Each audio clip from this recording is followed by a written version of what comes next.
মানুষ আপনাকে প্রশংসা করবে লোভে, আর নিন্দা করবে ক্ষোভে, আর সমালোচনা করবে হিংসায়। মানুষ খাতির করবে ধান্দায়, ধান্দা আছে তো খাতির আছে। মানুষ সম্পর্ক করবে স্বার্থে, যেখানে স্বার্থ থাকবে সেখানে সম্পর্ক গড়বে। আর মানুষ সম্মান করবে আপনার অর্থ দেখে। আপনার অর্থ আছে, পকেট ভর্তি টাকা আছে, আপনার সম্মানও আছে। আর মানুষ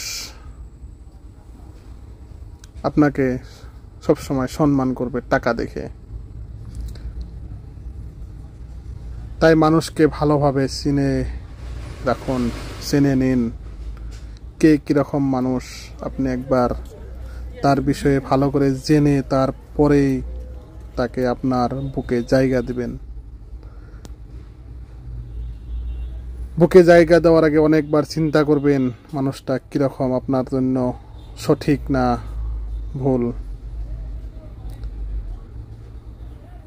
যদি আপনি ভুল সঠিক বিবেচনা না করেন তাহলে নিশ্চয়ই আপনি ঠকবেন। যদি আপনি সবগুলো বিবেচনা করে মানুষকে বুকে জায়গা দিন, বন্ধুত্বর হাত বাড়িয়ে দিন, সম্পর্কের হাত বাড়িয়ে দিন, তাহলে নিশ্চয়ই আপনি ঠকবেন না। সবসময় মানুষকে নিয়ে পজিটিভ চিন্তা করবেন। সবসময় আপনি আপনাকে নিয়ে পজিটিভ চিন্তা করবেন, ভালো হবে। ধন্যবাদ। ভিডিওটা কেমন লাগলো? যদি ভালো লাগছে লাইক শেয়ার কমেন্ট করবেন, আর আমার চ্যানেলটিকে সাবস্ক্রাইব করে রাখবেন। ধন্যবাদ।